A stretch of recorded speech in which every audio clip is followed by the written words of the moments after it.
جی سوال تھا جی شب برات میں نامہ اعمال تبدیل ہونے کی کیا حقیقت ہے؟ جی اس کے بارے میں بات کرتے ہیں۔ قرآن مجید میں اللہ تعالیٰ نے سورہ والنازعات میں ارشاد فرمایا ہے، ان جانوں کی قسم جو کائنات کے کاموں کی تدبیر کرتے ہیں۔ یہاں مفسرین نے متبرات کاموں کی تدبیر کرنے والے، ان کو بنانے والے اور انتظام سنبھالنے والے اس سے مراد فرشتے بیان کیے ہیں کہ اللہ پاک نے جن جانوں کی قسم یاد کی ہے ان سے مراد فرشتے ہیں۔ تو فرشتوں کے ذمہ اللہ تعالیٰ نے بہت سے کام لگائے ہیں، جیسے بارش برسانا، لوگوں تک رزق پہنچانا، روح پھونکنے سے روح قبض کرنے تک، یعنی بندہ جب ماں کے پیٹ میں ہوتا ہے تو وہاں اس کے مختلف صورتوں میں بنانا، اس میں روح پھونکنا، اس کا نامہ اعمال تیار کرنا کہ اپنی موت کے وقت تک اس نے کیا کرنا ہے۔ پھر جب بندہ پیدا ہوتا ہے تو فرشتے اس کے ساتھ مقرر ہوتے ہیں جو اس کے اعمال کو لکھتے ہیں۔ مختلف اوقات میں مختلف فرشتوں کو مقرر کیا جو اس کی حفاظت کرتے ہیں۔ پھر اسی طرح بندہ ذکر و اذکار کرتا ہے، درود پاک پڑھتا ہے تو اس کے لیے فرشتے مقرر ہیں جو اس کا درود پاک نبی کریم صلی اللہ تعالیٰ علیہ وآلہ وسلم کی بارگاہ میں پیش کرتے ہیں۔ اللہ تعالیٰ ان آنے والے فرشتوں سے پوچھتا ہے کہ تم کہاں تھے؟ پھر وہ بتاتے ہیں، ساری ڈیٹیل دیتے ہیں کہ ہم فلاں جگہ گئے اور فلاں بندے کا درود پاک لے کے آئے۔ ساری ڈیٹیل حدیثوں کے اندر یہ موجود ہے کہ مطلب اس سے متعلق جو احادیث ہیں وہ اس کے اندر یہ ساری باتیں لکھی ہیں۔ پھر جب اس کی موت کا وقت قریب ہوتا ہے تو روح قبض کرنے والا فرشتہ پھر قبر میں بندہ جاتا ہے تو وہاں اس سے سوال و جواب کرنے والے منکر نکیر ہوتے ہیں۔ اٹھایا جائے گا تو وہاں فرشتے استقبال کرنے والے ہوں گے، جنت میں جائے گا وہاں استقبال کرنے والے فرشتے، معمور خدمت پر معمور فرشتے ہوں گے۔ خدا نہ خواستہ اللہ نہ کرے اگر جہنم میں چلا گیا تو وہاں عذاب دینے والے فرشتے ہوں گے۔ تو یوں فرشتوں کا ایک ربط مخلوق کے ساتھ اللہ پاک نے رکھا ہوا ہے۔ بالخصوص انسان کے ساتھ یہ سارے معاملات فرشتوں کے ساتھ ہوتے ہیں۔ اللہ پاک ہر چیز حقیقی طور پر خود ہی تدبیر فرمانے والا ہے، خود ہی ہر کام فرمانے والا ہے، لیکن اس نے یہ باطنی ذمہ داریاں فرشتوں کو دی ہوئی ہیں، جیسے ظاہری طور پر ذمہ داریاں عام مخلوق کے ذمہ ہمیں نظر آتی ہیں۔ تو یہ چیزیں اللہ پاک نے فرشتوں کے ذمہ لگائی ہیں۔ اس کا مطلب یہ ہے کہ اللہ پاک ان کو قدرت دیتا ہے، ان کو حکم دیتا ہے، تو فرشتے اس کے حکم سے یہ کام کر رہے ہوتے ہیں۔ اور ہمارے نامہ اعمال جو لکھتے ہیں فرشتے وہ بھی اللہ پاک کی طرف سے مقرر ہیں، حالانکہ اللہ اس کا محتاج نہیں کہ وہ فرشتوں سے لکھوائے، وہ بھول سے پاک ہے، اس کے سامنے ہر چیز ہر وقت موجود ہے۔ تو اللہ پاک نے فرشتوں کے ذمہ لگایا، اس نے ہمارے نامہ اعمال لکھنے ہیں، ہم تک رزق پہنچانے والے فرشتے، بارش برسانے والے فرشتے، زندگی موت دینے والے فرشتے، یہ ساری باتیں مقرر ہوئیں۔ تو شب بارات جو کہ 15 شعبان ہوتی ہے، اس میں یہ ساری چیزیں سورہ دخان میں اللہ تبارک تعالیٰ نے ارشاد فرما دیا کہ اس رات میں تمام کے تمام کام کو تقسیم کیا جاتا ہے، امور تقسیم کیے جاتے ہیں، فرشتوں کو اس کی ذمہ داریاں دی جاتی ہیں۔ انہوں نے اگلے سال کیا معاملات کرنے ہیں اور پچھلے سال کے نامہ اعمال جو سال گزر چکا ہوتا ہے وہ اللہ تبارک و تعالیٰ کی بارگاہ میں پیش کیے جاتے ہیں۔ اللہ تعالیٰ بھول سے پاک ہے، وہ ان چیزوں کا محتاج نہیں ہے، اس کے ہر کام میں اس کی شان اور حکمت پوشیدہ ہے۔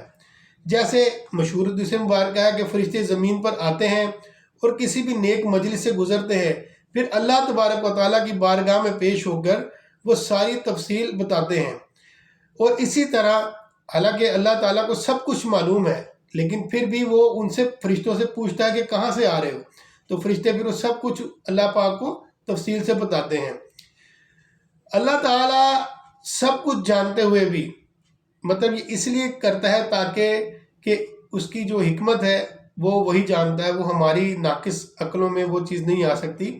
اس طرح اللہ تعالیٰ کے حضور ہمارے نامہ اعمال پیش کیے جاتے ہیں جو کہ 15 شعبان میں مطلب آپ اس کو اس طرح لے لیں کہ نبی کریم صلی اللہ تعالیٰ علیہ وآلہ وسلم شعبان کے مہینے میں بہت زیادہ روزے رکھتے تھے.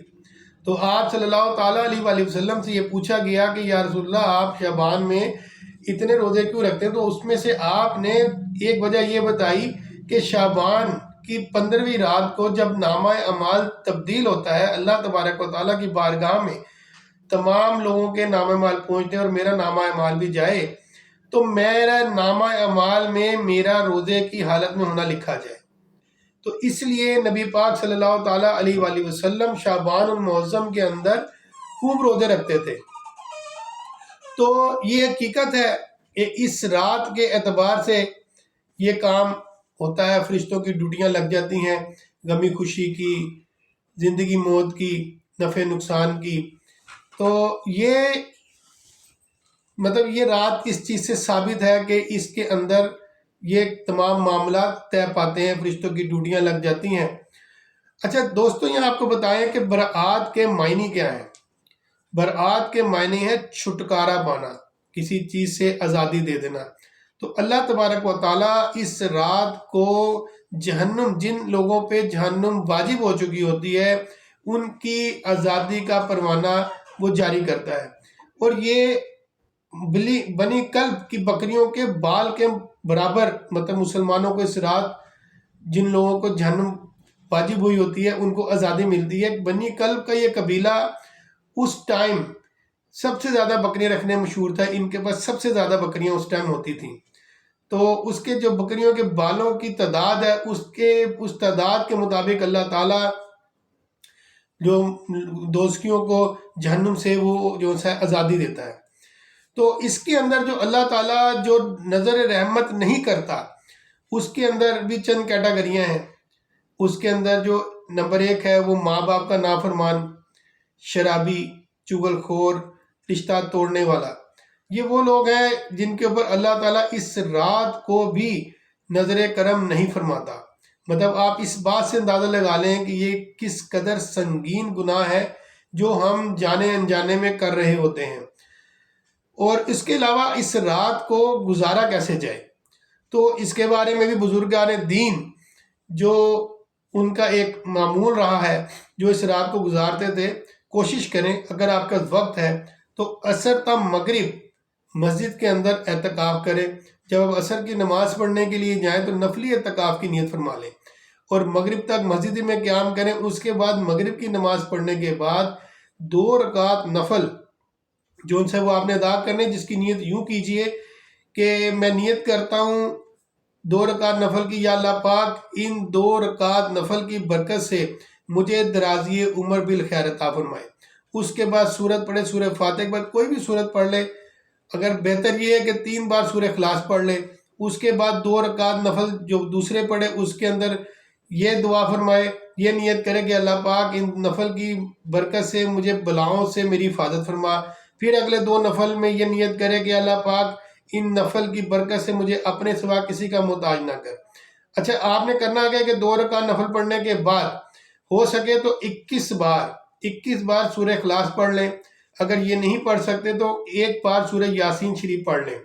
اگر آپ تعداد میں زیادہ ہیں تو کوئی ایک اسلامی بھائی وہ سورہ یاسین کی تلاوت کرے اور باقی جو ہیں وہ بیٹھ کر اس کو سنیں.